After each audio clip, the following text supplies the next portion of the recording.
지난주 바울이 깊은 옥에서 부른 기도와 찬송이 갇힌 문을 열고 모든 사람의 매인 것을 벗어지게 만든 장면을 함께 보았습니다. 간수는 죄수들의 맞은 자리를 씻어주고, 죄수들은 간수의 회개의 세례의 증인이 되고, 함께 음식을 먹으며 그 집에서 하나님을 크게 기뻐하였다지요. 죄인도 원수도 친구로 변한다, 그 찬송처럼 그 복음의 능력이 강같이 흘러간 그 자리에 빌립보 교회가 세워졌습니다.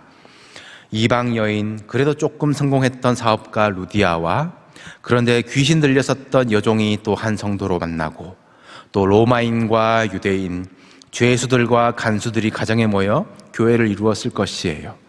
오늘날 같으면 의미는 있어 보인다 싶지만 결과는 뻔할 것 같은 이 조합, 이런 빌립보 교회의 시작 어떻게 되었을까?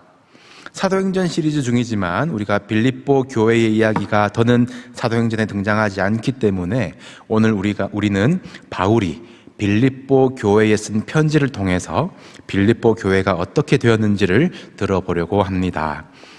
빌립보서가 기록된 시기는 주후 60년 정도라고 봐요. 지난주 깊은 옥에서의 사건에서 10년 정도가 흐른 시점인 겁니다. 개척 10년이 힘들다는데 아직까지 빌립보 교회는 잘 버텼나 봅니다. 그리고 본문의 수신자를 보시면 감독들, 집사들이라고 하는 것을 봐서 리더십도 든든하게 세워진 것 같습니다. 그리고 빌립보서의 별명을 몇 번 말씀드렸지만 기쁨의 편지예요. 이 4장의 짧은 편지에 기쁨이 16번이나 표현되어 있습니다.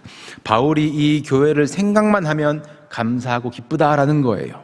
아주 훌륭한 교회인 겁니다. 이 교회의 규모 크기는 모르겠지만 정말로 건강하게 성장한 것은 분명해 보입니다.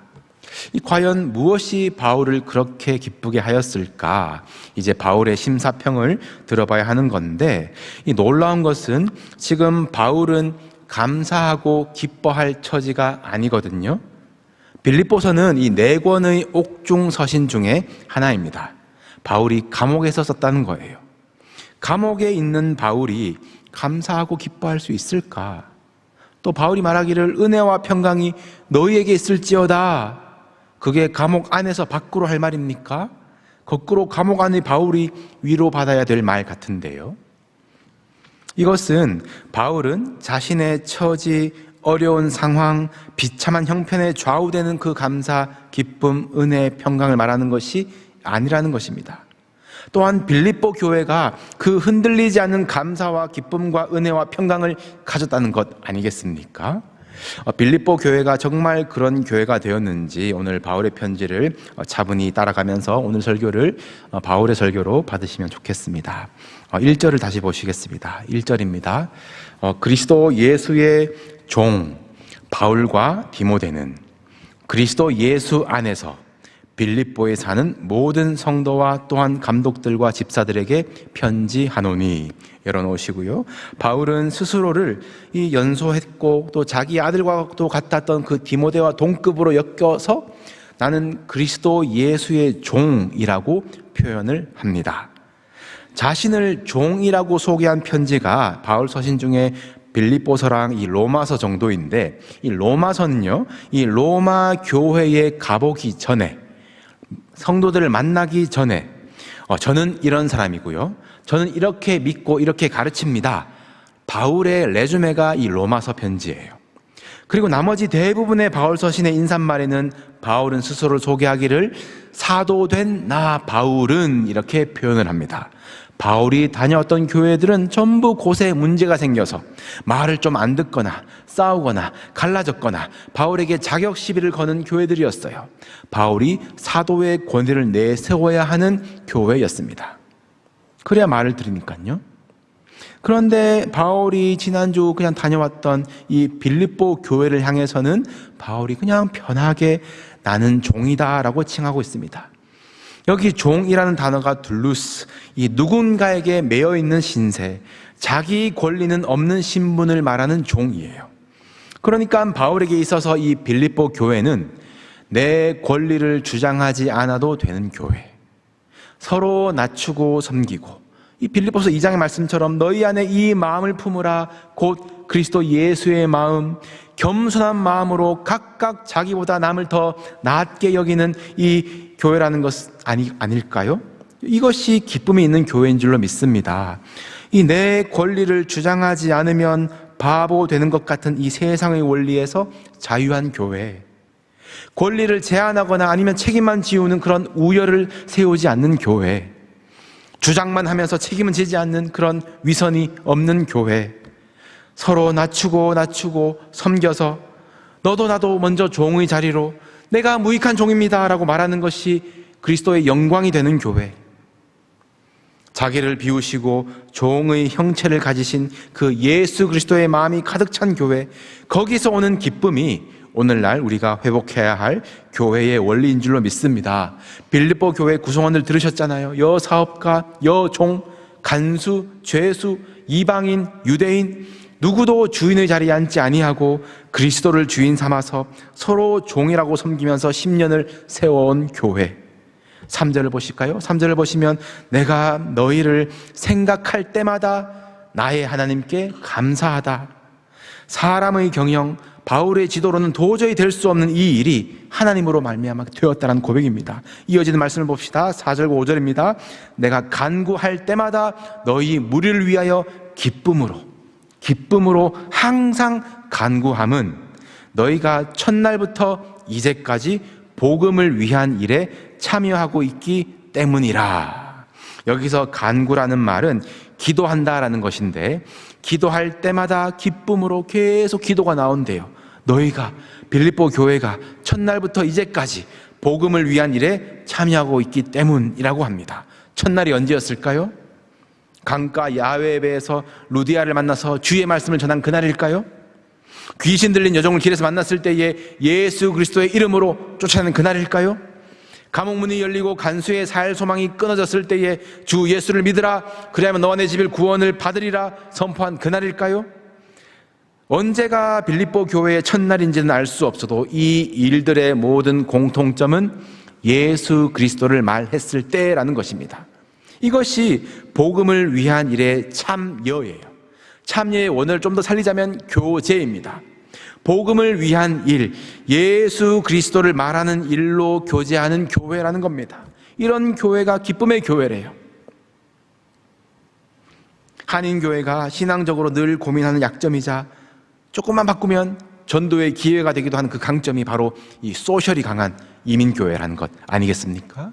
이 외로움에, 그리움에, 직장생활과 육아의 어려움에 모여서 옛날 이야기, 조국 이야기, 성공하고 싶은 그 이야기, 자녀 교육 이야기 하는 거 좋습니다. 많이 해주세요. 나눠주세요.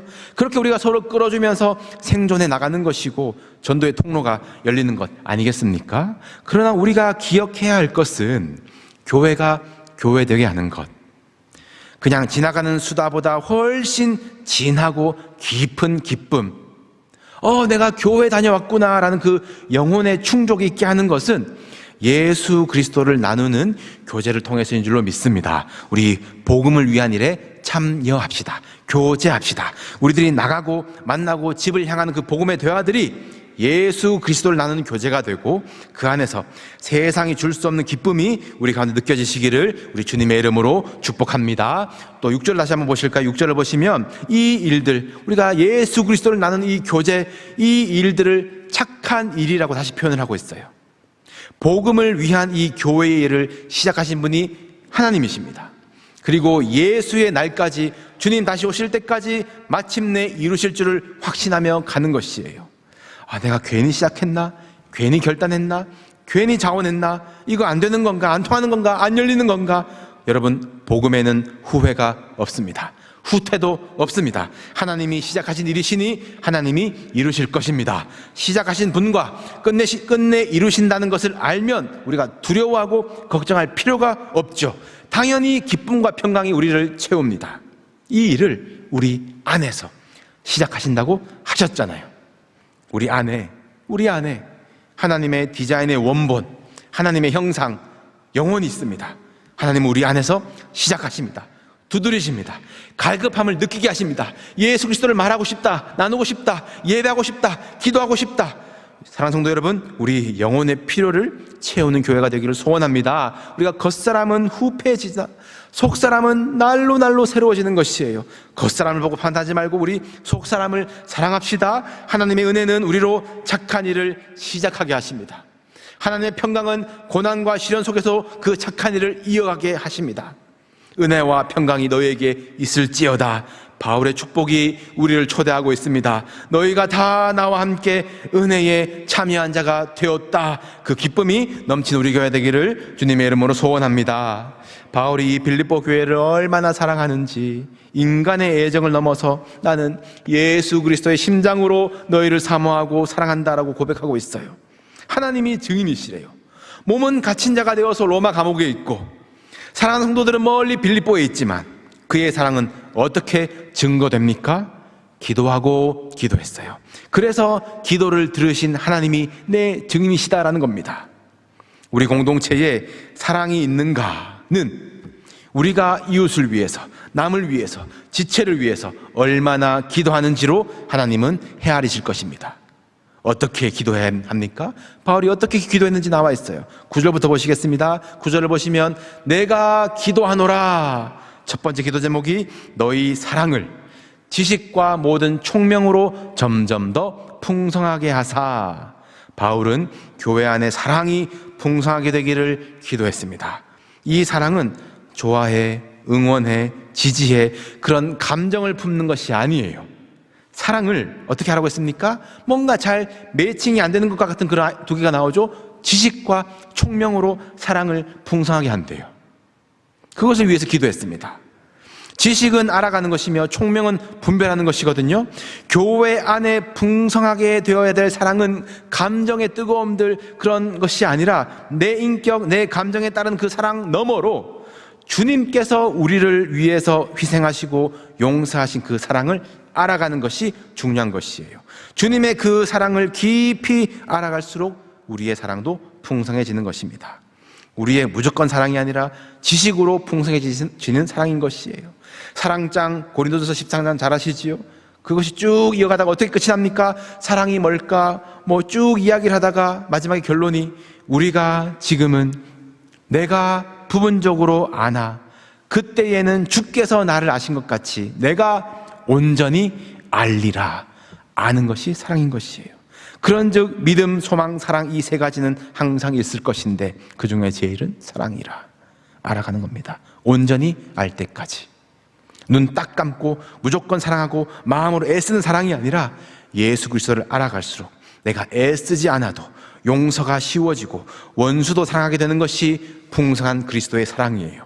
그 사랑이 여러분들의 마음을 채우기를 축복합니다.